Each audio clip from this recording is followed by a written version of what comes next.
Evening. Still the same shirt because I'm still the same night.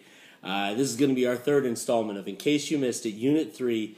We are picking up, ladies and gentlemen, where it talks about the Second Great Awakening. So if you haven't watched 1 and 2, that's where we're picking up. If you have watched them, then thanks for still being here. I appreciate the support. Hopefully this will be close to the last one. There might need to be a fourth one in order to get all the way through Andrew Jackson. Jackson. I'm going to Jackson. That's a Johnny Cash song. I won't sing anymore, though. I sang in the last video, and I'm pretty sure that got a lot of people to stop listening. So if you came back after I sung, I got nothing but love for you. All right, let's go. How is the Second Great Awakening different from the First Great Awakening? In a few ways. Number one, the Second Great Awakening is primarily about a community-oriented idea.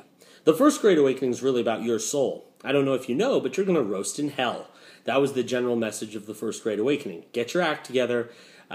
God has you strung over the pit of fire like a little spider on a web, and all he has to do is drop you into there, and that's the end of you. The Second Great Awakening is more about evangelizing in order to go out and get the world to catch fire with God, to be enthused about religion. So it's not enough that you are okay. You need to go out and do something in order to encourage others to be enthused about God as well. Number two, there's a lot more cooperation. In the First Great Awakening, the old light and new light churches had sparred with each other over control. This time, there's a lot more cooperation between the churches of different denominations. Number three, we're going to see more of a role for women. In the First Great Awakening, sure, we are preaching to women, but we're not doing in any special way an attempt to get them out there. This Second Great Awakening is really an attempt to recruit women into the active ministry of the world. We need middle-class women and upper-class women, but it's mostly middle, to get out there and serve in what we're going to call the benevolent empire. That's the next term. The benevolent empire is this movement to try and make an American ideal, to make America a better place. And how are we going to do it? We're going to solve the ills of society.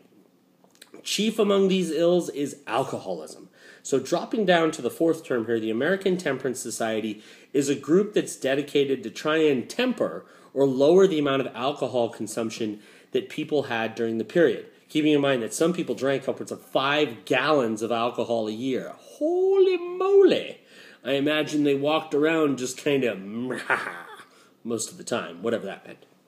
Okay. The other name on here is Charles Finney. Charles Finney is an important figure in the Second Great Awakening in getting out and expanding the ideals of the Second Great Awakening and preaching from town to town. He's incredibly active in what's called the Burned Over District of New York, where they're going out and they are preaching in all these new canal towns and road towns, and the populations would just go crazy for religion. So the Second Great Awakening brings, as I said, more of a community-minded ideal to it. It fits within the period, right? Jefferson's America is supposed to be this notion of an America where we are all going to have an opportunity. And the Second Great Awakening speaks to that notion that as a group, as a society, we have an obligation towards each other. How could you start to see the difference between the North and the South? Well, the chief one is that you wouldn't see a ton of slaves in the North, but you would in most of the South.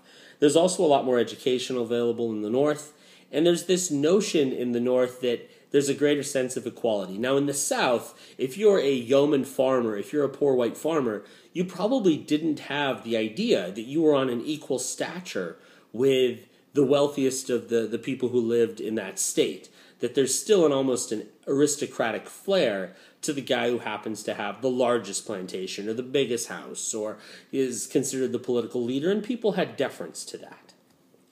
The goal of the American Colonization Society, I'm calling it right here. This is on the AP exam. I don't know it for sure, but it always seems to show up. Oh, 10% battery. Got to press that button. So I just pointed at you again. The American Colonization Society's goal is to take people from America who are African, whether they are recently or 9 generations ago, and take them all back to Africa and put them in Liberia, a section of Africa that America had taken, and start society again. Now, on the surface, this seems like a cool idea because it's an attempt to get people back to Africa. But keep in mind, a lot of these people hadn't been from Africa in 150 years. So going back to a place you weren't really from is going to be sticky at best. And in the long run, only about 6,000 people are removed from America and taken back. It's one of our first long-term attempts at solving the issue of white/black America. And how do we get along? Unfortunately, the message here is we can't. And that's why we need to remove individuals from the society and take them to Africa. Hopefully we can figure out a better way. Flipping the page. Define these terms. Labor by task is the idea of allowing slaves to decide when they do work by giving them a whole bunch of work, and then they could do it on their own schedule, and when they were done with it, they were free to do other things.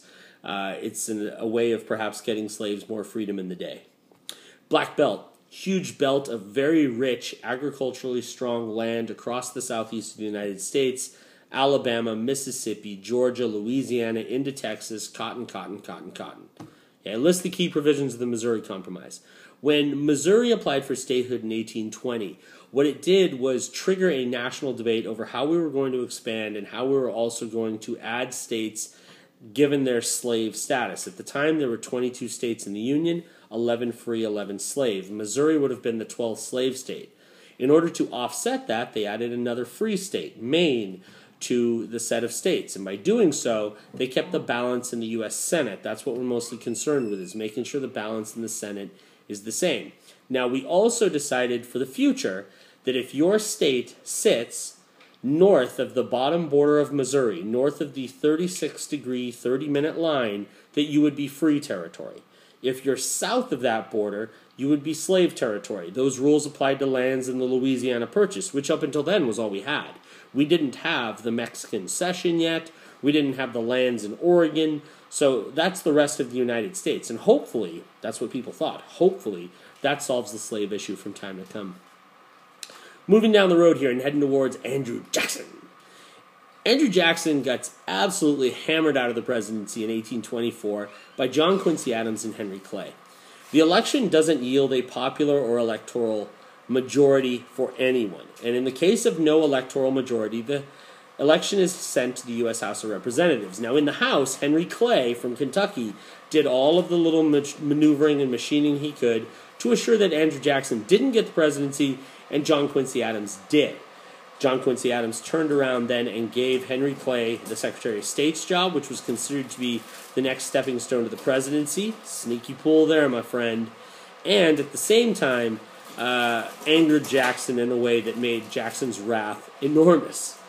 Let's talk also about Clay's American system. Clay had proposed a system of a bank, internal improvements, and a tariff. That was considered to be important for growing the nation's economy. If I'm a northerner, let's say a northeasterner or a northwesterner, I can see the upside of this. Canals and roads are helpful for transportation. A tariff is going to protect manufactured goods. I like all of that. The bank contributes to long-term economic stability. I like that as well. Now, on the other hand, if I'm a southerner, I don't see the upside. I don't need the canals and the roads because I have rivers anyway. I don't necessarily need that national bank because I see it as predatory upon small farmers like myself. And I don't need a tariff because, frankly, it doesn't protect any of the goods I create. It just makes them more expensive. So I don't want any of those things. So a lot of southern opposition, and Andrew Jackson included, to Henry Clay's American system. Okay. So Andrew Jackson loses in 1824 and absolutely goes on a tear between 1824 and 28, trying to win the election. And in those days, you didn't really try and win, but Jackson decided he would. He took on Martin Van Buren, who had solved kind of the political machine ideals of New York in order to create this massive party system. And Van Buren went to work assuring that Jackson got elected. They put together a national campaign with support from the South, the West, and the North. They bought newspapers, which served as propaganda rags for the campaign.